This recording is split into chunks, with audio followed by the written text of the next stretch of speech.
Ladies and gentlemen, drivers, gig workers, and everyone in between, welcome to This Week in Rideshare podcast. I'm your host, Jared Hoffa. It is Friday, March 6th, and this week, Uber hints at subscriptions.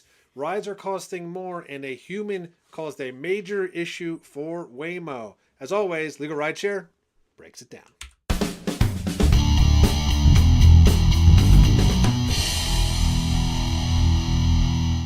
And from Legal Rideshare, I'm joined by the co-founder and lead attorney, Bryant Greening, and again, special guest, Torsten, the Rideshare professor. Gentlemen, happy Friday. Happy Friday. Happy Friday, guys. It's great to be back. You know, this has been such a success. We're getting emails and calls that everyone is saying, look, this is our favorite version of This Week in Rideshare, having you part of it, Torsten. So yeah, we're clearly doing something right because people are loving it. Well, what's not to love here? We got the professor here. He's going to teach us a thing or two. That's No, I come to the show to learn from Brian, so that's why I'm here. You are too. Yeah. But you just said I get a lot of emails as well, and they just I think they love the fact that we're on the news topics and then we break it down and into very plain English. Yeah. Right. And that's what they love. So if they can have a go-to source, all I can say is, like and subscribe to this channel. We have a lot of good topics coming up today and in the future. And Brian always brings on interesting guests. So you can only learn. You can only learn. Yeah, couldn't agree more. And this week is a great one, actually. And one of the topics, Torsten, you already said you'd love to dive into. But yeah, let's get into them because they're all very recent and they're all very impactful. And this one, I was shocked, and I would love to hear both of your guys' thoughts on this. But the first story today, Uber is hinting at subscriptions for drivers. And this is from Bloomberg, and they reported, quote, the company is hiring for a New York-based product manager to, quote, define and execute product strategies that create new net subscription packages for its drivers. The candidate will also create a cohesive strategy for global testing and expansion. It is sharpening its focus on subscriptions at a time when emerging competitors in the US and abroad are tempting drivers with a flat fee that lets them keep more of each fare. As an example, we talked about this, I believe, on our show a couple of weeks ago. Empower is a new rideshare app that has 682,000 monthly active users as of February, up about 79% from May. So, I guess better late than never. And, Brian, I'll toss it to you first, but it looks like Uber's maybe listening to the drivers, or maybe more importantly, afraid the drivers are going to leave. That seems to be the deal. No, it's interesting. We've seen this model pop up with various rideshare companies before. There's been several companies that have, gone through this. Some have succeeded, some have failed. I do like the idea for drivers who do this full time. I think it's a great way for, drivers who are always on the app. This is their primary source of income, to keep more of that money in their pockets rather than paying, 25 to 50% of a fare. You can know exactly what your cost is going in. You can work that into your business model. And it's a fixed business expense at that point. I'm going to pay my subscription fee. And then everything I make on top of that is money in my pocket. I am questioning if this is a great model, though, for drivers who are more part-time, filling in gaps, making supplemental income, because at what point does it become too expensive, where that sort of driver is perhaps putting in too much money as a monthly expense when they might not be really getting the benefit from it. They might be better off paying a portion of each fare, pocketing the rest, and working towards a goal each month rather than having this fixed expense hanging over their head. Yeah, I mean, that's well said. And Torsten, I got two questions for you. One, love to know your thoughts generally about this. And two, have you spoken to any drivers that are using apps like Empower or subscription-based services and their thoughts?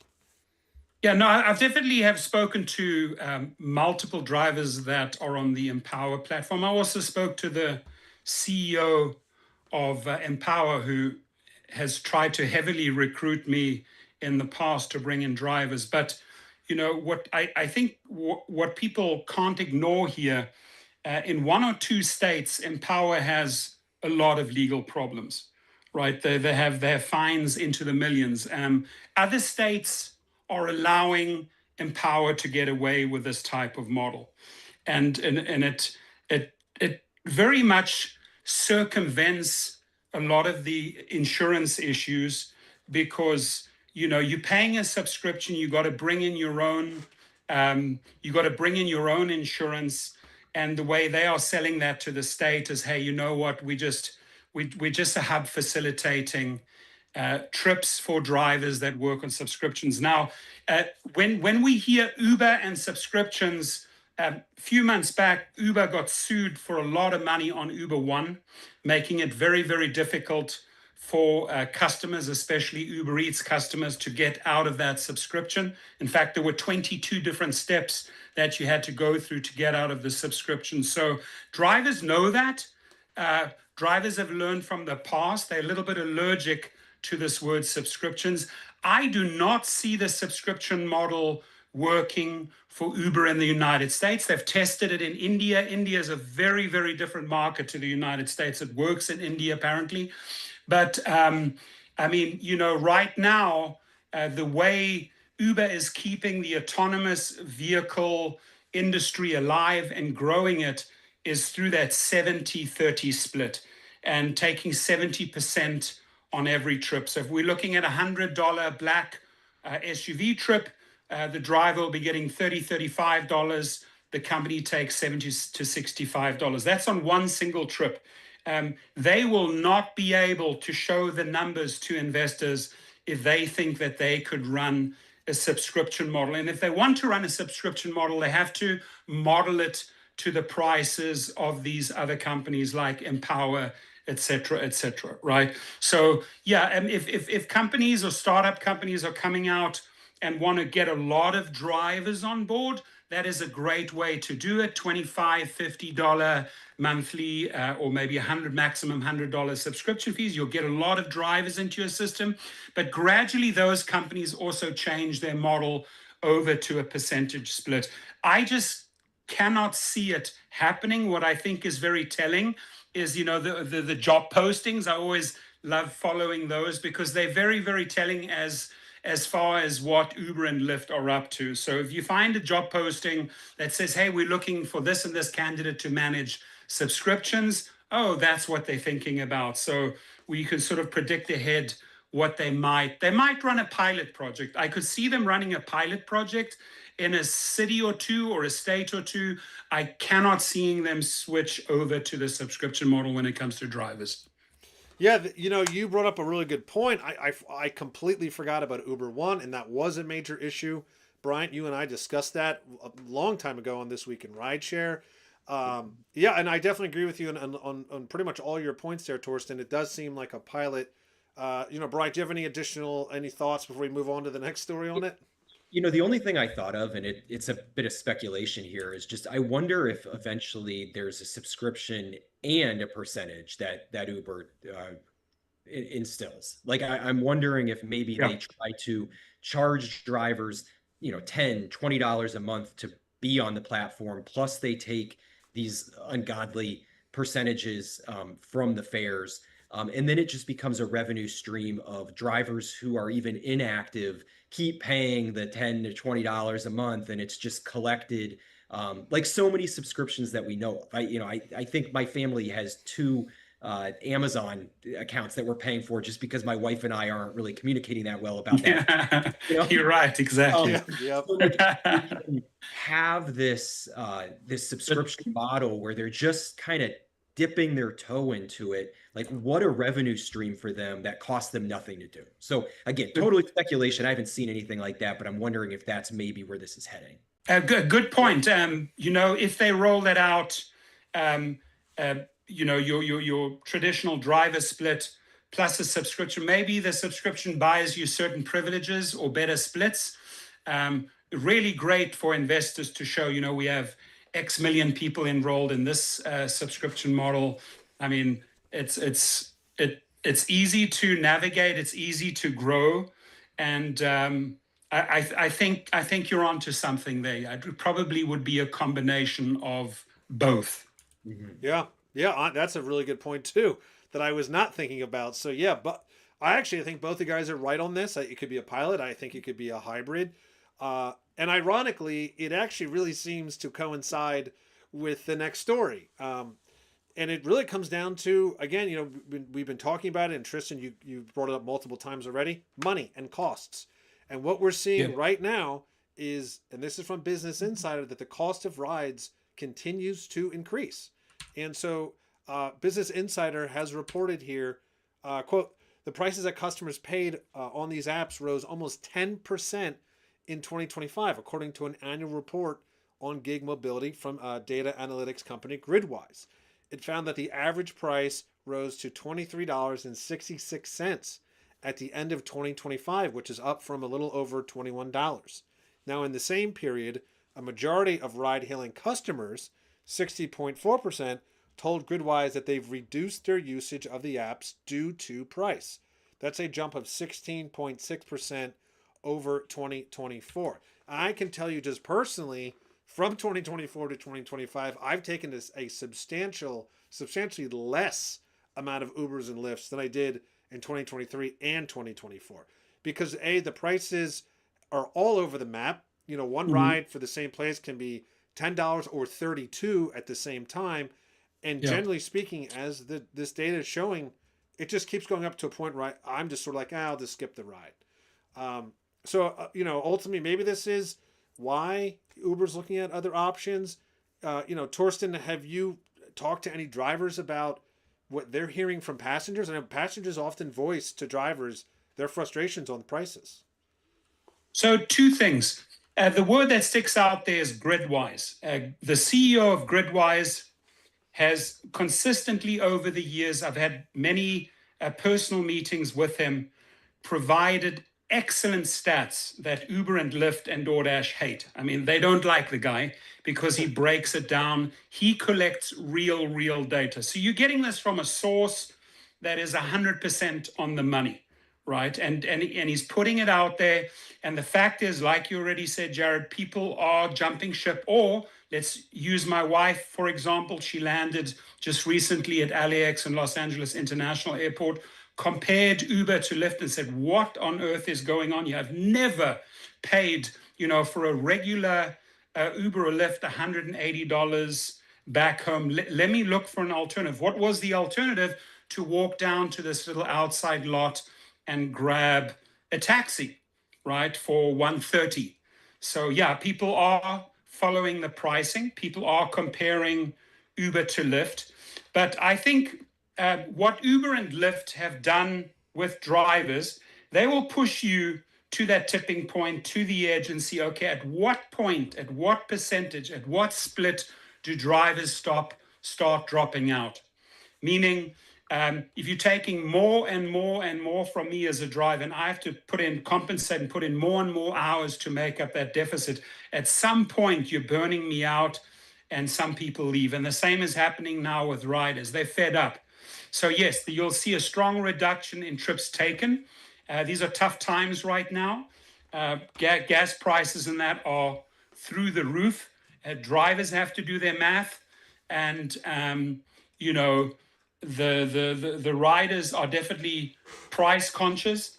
And I mean, 10%. We've steadily seen this 10%, like almost every single year. At some point, I could see a lot of those riders going back into their own cars, getting the car out of the garage or going out and purchasing a car and actually insuring it, and just going back to basics. It becomes too expensive, especially for individuals that are commuting quite often with Uber and Lyft. It's just getting too expensive. Yeah, yeah, I couldn't agree more. And Brian, I would love to hear what you're hearing from drivers, in Chicago, and from clients. Are they feeling the squeeze? Are they feeling passengers complaining? Again, it seems like when things like this happen, and I agree with you, Torsten, Uber likes to push the limit, and when they Yeah. do, though, it's passengers are very vocal to the drivers about things they do not like. So I was Exactly. curious, Brian, if you've heard anything so far. Yeah, we're hearing from both sides. We're hearing from drivers and from passengers, and everybody feels like they're being squeezed. And when they have those conversations, I mean, there's plenty of times where passengers will actually show their phones to the drivers and like, can you believe this ride? It's $120. And the driver's blown away saying, you're paying $120 because I'm only getting X. And then everybody is kind of joining in anger. And it feels like Yeah. Uber is just trying to screw everybody, wherever they can. Um, I'm looking at this more from like the health of rideshare and the rideshare industry generally and broadly. This is not the time to be pushing people away from the traditional Uber and Lyft model when we've got companies like Waymo just nipping at their heels trying to take the market. When we're seeing that the self-autonomous, self-driving cars are getting closer to matching the price, if not beating the price of rideshare, particularly because expenses like paying the driver, maintenance for the vehicle, all those different things are going to Yeah. trend towards that industry. I think Uber and Lyft are making a big mistake in not figuring out how to keep these prices at a level that customers are satisfied in paying. Like, as a customer, I understand these rides are going to cost money, but at a certain point, like Torsten said, I'm going to drive myself, or I'm going to get in a traditional taxi where I know the exact cost of a trip from A to B because it's set Yeah. by the city. Um, as we're having a really a shift in the market where a new technology is coming is likely going to replace a lot of traditional rideshare, and Uber and Lyft don't really have the technology to compete. They're going to have to license that technology from other companies. They're really at risk of ruining the market that they've created by being greedy from their customers, the riders, and I think their customers are also the drivers. So they're just squeezing everybody and making it unbearable to the point that perhaps rideshare is not viable for that much longer, given the technology that's coming down the pipeline. Yeah. To your point, you raised it right in the beginning: communication between driver and rider. Drivers, it is your job to educate that passenger on the split, because the rider still thinks, hey, you know what, you're getting the majority of the money. You should be happy. I just paid $100 for this trip. You must be making bank. There is a way to educate the rider at the end of the trip. Do it. I love seeing the rider being educated and then actually turning to Reddit and said, oh, geez, I just found out how much my driver got. And then they post it to Reddit as the passenger and the rider. You helping us, and we the drivers appreciate you, the passenger, doing that, because it puts a lot of additional pressure on the companies. It puts this out in the open. It holds the mirror up to these companies, what type of shenanigans are going on there in the pricing world. Riders deserve to know what drivers are receiving. Drivers need to do a far better job educating the passenger on the split, and use the end of the trip as a quick opportunity. Oh wow, I saw you paid 75. Just wanted to share with you, Uber paid me $27. And that'll blow them away. So educate. Yeah, yeah, 100%. Well said, Torsten. And Brian, and even to your point about looking for other opportunities, and Torsten, you also said this about your wife. The first Yep. time I ever downloaded the taxi app, Curb in Chicago, was 2025. I had Really? not you. The last time I was in a cab was pre-Uber, and last year was the first year that I said, "Look, I got to look for other options because this is getting." These numbers are all over the place. There's no consistency. It's way more than I feel like paying for this ride. And then, so yeah, they got to make change. And, and this is a good segue into our final story. Oh, sorry. And sorry, just want to add one Yeah. thing. Rideshare drivers often think that the taxi drivers are the enemy. No, they are your brothers and sisters. They're the same field. They carry the same title, driver. They're actually helping us. Uber and Lyft drivers need to realize that taxi drivers are helping us regulating the pricing world, because when a customer has options, Uber, Lyft, or taxi, there's more balance. So I want, if I can get the opportunity, every single taxi driver out there, a massive gratitude from my channel, from me personally to you. And Bryant has always had the back of drivers, and I know Bryant takes care of Uber drivers, Lyft drivers, whatever driver. And if you come to him as a taxi driver, he will not turn your back on you. He will help you. So taxi drivers are our family and deserve to be treated that way. That's exactly right. We have many cases with taxi drivers, and there's a lot of overlap. There's a lot of taxi drivers that will drive Uber and Lyft, and there's a lot of Uber and Lyft drivers who have a taxi background. So just like Torsten said, we are part of this same community. So do not hesitate to reach out to us if you find yourself injured in that regard. But as Uber and Lyft drivers, absolutely, the taxi drivers are helping make a fair market, which is to your benefit. Exactly. Yep. And and we're gonna off of what you had said earlier, Brian, about Waymo nipping at the heels, and it is.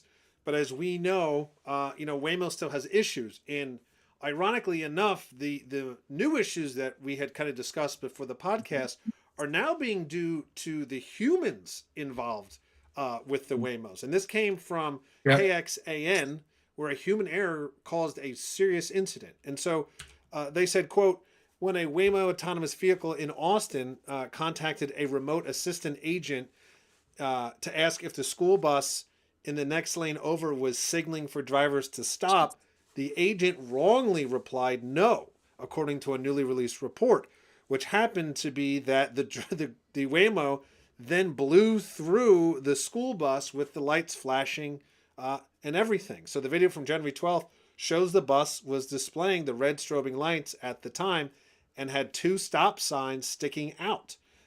This became such a big deal that the NTSB opened its investigation in January after a KXAN investigation revealed Waymo driverless cars illegally passed stopped school buses more than 20 times that school year. Some of the violations occurred after the company issued a voluntary recall and reported updating its software to fix the issue.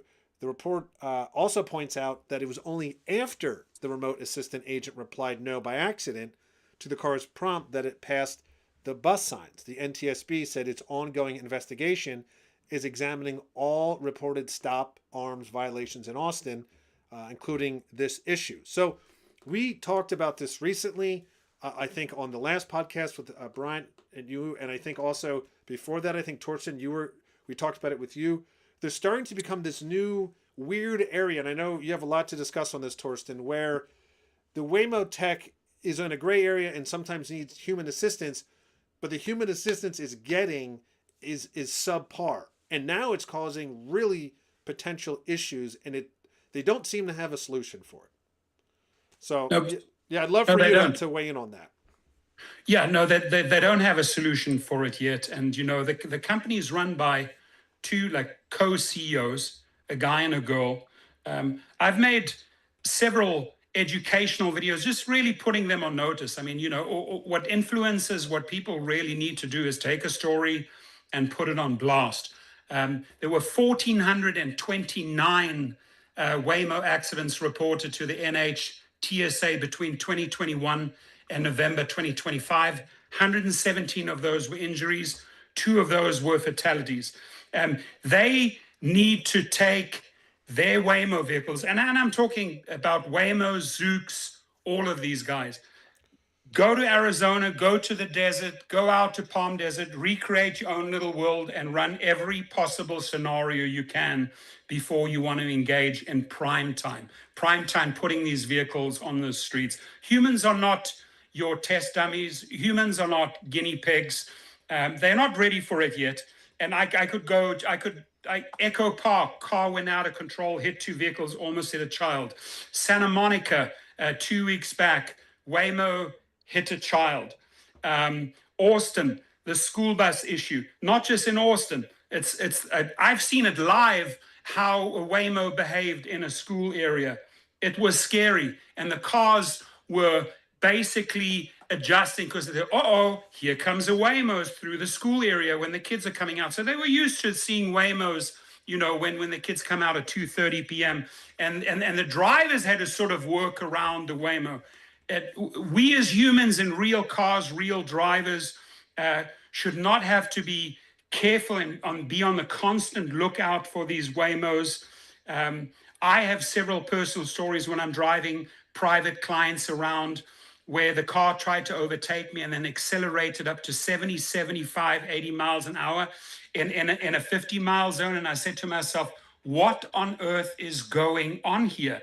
And here's the scary thing, and this is extremely, extremely embarrassing to the Waymo management. In Congress not too long ago, um, the gentleman was confronted, hey, by the way, when humans need to intervene, when things go wrong, when that car in Pasadena went down the railway tracks facing a train, what happens? Who intervenes?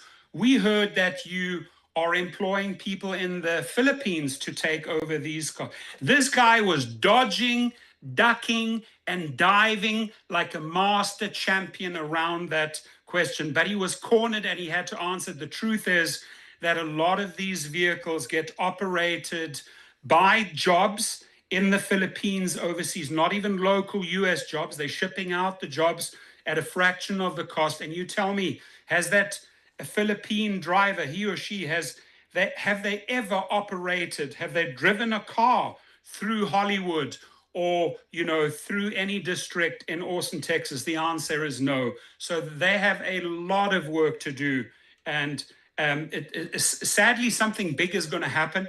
I mean, a big story out of San Francisco, power outage. All of these cars broke down. It was just chaos. These things are honking throughout the night. In Santa Monica, down on Fifth Street, they do illegal U-turns multiple times per hour. You can go down there and watch it and film it. You guys are not ready for prime time. Take your vehicles off. We understand it's going to be the future, but again, I just want to say that we're not guinea pigs, and I would just hate to see some kid getting off a yellow school bus and getting run over by a Waymo. And the fact, like you said, that this not just happened once, it's happened multiple times. Yep. This is on the CEOs. If you are failing these cities and the people, it's on you. What pisses drivers off, I tell you what pisses drivers off, is that when these cars are driving around, some of them are even doing food deliveries, they don't pay fines. They're exempted from fines, exempted from speeding fines, exempted from parking fines. And then, God forbid, I've never asked you this question, but I'd love to. What happens if a Waymo, hits one of these pedestrians? What happens in the legal world? Like, how is Waymo held accountable? Surely they have to answer at that point, right, Bryant? Well, that's exactly what we're looking at here. So you had said a couple seconds ago, this falls on the CEOs, and I agree, it does fall on the companies. They have an obligation to act ethically, morally, legally.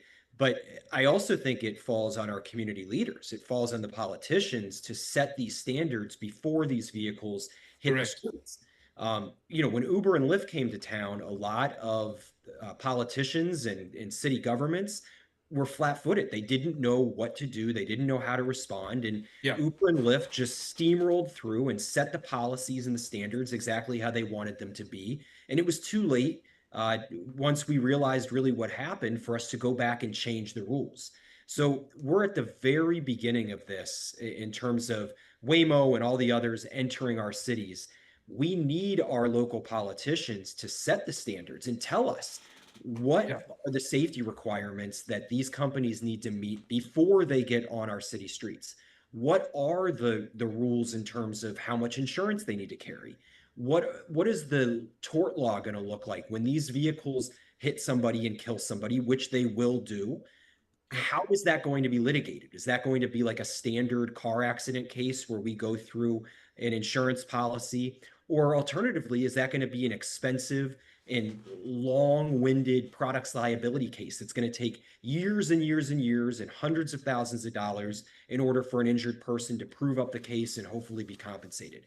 So to answer your question, Torsten, we don't know exactly how this is going to play out because the politicians and the legislatures have not set those standards. Right. When the cases come into my office, we're going to sue everybody because we're going to make sure that the injured person is protected, and that whoever's responsible, whether it be the human actor who wasn't paying close enough attention, the company whose technology failed, the car manufacturer who didn't put everything together the right way, regardless of who is responsible for that particular accident, we're going to have to find out, and they're going to have to pay.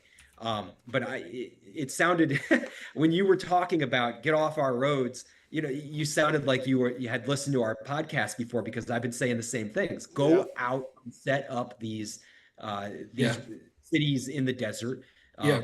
Put them in a place where you can learn everything. Like the military doesn't do an operation without practicing a million times on a makeshift platform. And you're right. They should hire one or two army generals and restructure this whole thing and start setting standards. And I think what really resonates here is that the politicians have allowed them way too much wiggle room, and haven't locked down the rules of conduct and the standards, and maybe that has to be in place first. Like, what is the conduct around a school bus, right? I mean, does this autonomous vehicle not recognize that this is a school bus? Or do they have problems distinguishing on colors? Are they not able to read the fact that it says school bus? There is no excuse. I'm sorry. And I saw this live in Hollywood. It's scary. And everybody's tiptoeing around these vehicles when this thing just goes, the school bus stops, and it went fairly slowly, but it still went around the school bus. We are taught in driving school, at least when you go for your license, all my teenagers, when there's a school bus, that little sign comes out, you wait for the kids to get on and off. And when that school bus proceeds and goes, then you can follow. Why on earth, and I'm calling out these two CEOs, why on earth do we have to have this discussion on the 6th of March today, and you still haven't set any standards for school buses or, other issues that arise? I mean, I don't know if you guys saw that clip of the guy driving down the railway track in Pasadena towards the train. And the train is like, thank God for an awake train driver who slowed the train down. And it's like, what on earth is that? Oh, it's a Waymo. And in jumps the Philippines, takes over the car, and eventually 3 or 4 minutes later, hazards went on and it started backing out. Unacceptable, my friends, unacceptable. Yeah. Well, I think what this shows also is Waymo and all the others are talking about how autonomous vehicles are so much safer than the human driver, that this is the future of safety, that, they're bringing something that is necessary to save human lives. Well, right now, they're not fully autonomous. So whatever they're trying to do, whatever their vision is of the future, the technology has not met that standard. And they're still relying on humans, like you brought up, humans from places that are not familiar with the roadways in the United States and driving practices in the United States. So we've got technology that's insufficient. We have a human component, which is what the technology is supposed to get rid of. And we've got a human component of inexperienced people trying to make decisions on how to drive on American roadways. I wouldn't want to be the one behind the wheel in, controlling a car in London, because my mind doesn't work like driving on the other side of the road. You have to be able to have experience in the roadway conditions that you're operating on if you're going to have that job. And a key company or key companies that we've left out of this conversation, with Uber and Lyft putting the pressure on those companies to meet their criteria, they're just as guilty, right? They're pushing that industry along, city by city, opening up cities. Hey, a partner with us here, partner. They're just as much to blame. And now they already, the next podcast we're going to do on air aviation, where Uber wants to fly Joby air taxis in Dubai. Good luck, right? That's going to be a whole nother nightmare down the line. And I would hope, at least, when that industry starts, that they have, again, those standards in place. How is the airspace going to be divided up, right? A lot to learn. I think we can agree here that they are just not ready for prime time yet. Yeah, and just as a final note here, and you had mentioned this. They had to pin down the CEO to finally admit, yeah, look, we have assistants in Philippines. Yeah. They cannot the way and Uber did this and they still do. They cannot hide behind data the way that Uber and Lyft did, Yep. because at least with Uber and Lyft, and they say, oh, we're a data company, we're protecting the privacy. There still was a human in the car. It should be unacceptable to everyone, riders, other Uber drivers on the road, to let Waymo and these other companies say, well, it's private data. We need to, like you said, we need to know, does it even see the color yellow? Does it understand? Was it trained on this specific road of this specific vehicle? And if not, why? And they can't just throw their hands up and say, well, we're a tech company and we're not going to tell you. I think it's just unacceptable. And it feels like that's what's happening right now. And as you both brought up, it's going to lead to catastrophic issues. And they're coming. And obviously we don't want to see that. And a guy that he's a good friend of mine, but a guy, and I'm going to call him out here, Harry Campbell, the rideshare guy, who's pushing AVs, right? Bring him on the show. I want to hear Harry's opinion on this. And, I respect Harry. I love him. He's a good friend. But how can you be pushing this in your channel? How can you be pushing this through Kirbyvoy, another company that he has, when when you maybe have the ability, representing more drivers, double the amount of drivers than I have in my channel, when you could sit these guys down and say, hey, listen, let's talk standards. Why don't we establish the rules first, the standards first, and then then I can put my full weight and my name behind you. And again, I say that respectfully. I'm not attacking the guy, but there is a key person that could sit these people down and talk some sense into their brains. Yeah, You yeah, heard well it said. first. Absolutely. Torsten has invited Harry Campbell. I mean, the challenge, Harry, accept the challenge. Brian, come on to Brian's show. There you go. It's out it. there. It's out there, bro.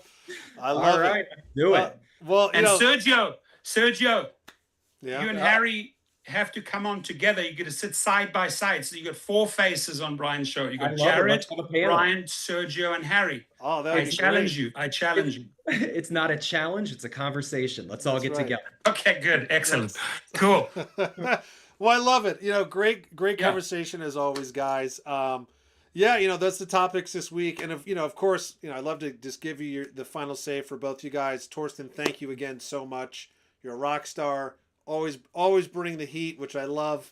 Yeah, if you just, want to tell everyone, I'm sure they know, but if you'd like to tell everyone where they can find you, what your segments are, happy to give you the plug. Appreciate it. On YouTube, type in Rideshare Professor. Been here for many, many years. Show the drivers how to sort of step out of the Uber and Lyft and food delivery arena and start your own company, where you are running yourself as a business. I pride myself for helping many people start fleets. I have my own fleet of 58 vehicles. And I love coming on the show because, the 3 of us have been friends for many, many years. Brian's company, LegalRideshare, has helped many, many drivers that have turned to me and said, hey, how do I handle this? I know where to go. I just ship over that individual's name over to legalrideshare.com, furnish them with the email and the phone number, and then they are in best hands. So as long as we can drive this relationship forward together, this healthy relationship, educate, stay on the topics, what's hot, what's not, give you our take, break it down in simple English, I think we've accomplished our goals today. Yeah, absolutely could not agree more. And then as usual, Brian, we'll give you the final say before we head to the weekend. Yeah, Torsten, thank you so much for coming on. We love having you on. It's always a lively discussion, and you've got such great insight and the driver perspective. So thank you so much for joining us yet again. And we just remind everybody that if you find yourself injured or in a car accident while working rideshare, we are available for free consultations. Legal Rideshare is the first law firm in the United States that's been entirely dedicated to Uber and Lyft and other gig accident and injury claims. We help drivers collect money for things like medical bills, lost wages, pain and suffering, any sorts of damages that you sustain because of a crash. All of our contact information is on legalrideshare.com. We always provide free consultations, so it costs nothing to talk to me. I'm happy to give you some guidance, set you up, set a solid foundation for your claim, and just be safe out there. That's the goal. And if something happens, do not hesitate to reach out. Absolutely. Great. Thank you, gentlemen. And as I like to say, that's the end of this week in Rideshare. See you next week.